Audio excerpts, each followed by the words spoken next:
ندا جون، راجع به دستگاه اندولیف بهمون توضیح میدی؟ بله، اندولیف یک نوع دستگاه لیزر غیر تهاجمیه که به کمک لیزر بافت‌های عمیق پوست برای جوانسازی و کلاژن سازی فعال میشه. برای چه کسایی توصیه میکنین؟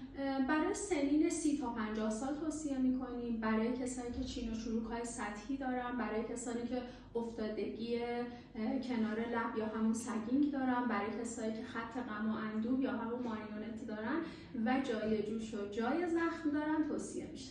چند جلسه نیازه که انجام بشه؟ برای کارهای زیبایی 1 جلسه کافیه، اما برای کسایی که برای کار درمانی تشریف میارن ممکنه 2 تا 3 جلسه زمان ببره.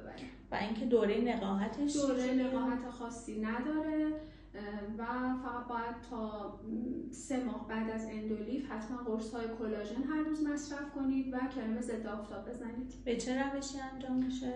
به روش یک فیبر نوریه که وارد پوستتون میشه، نه برش داره، نه تزریقه و نه جراحیه. ممنونم، مرسی. خواهش میکنم.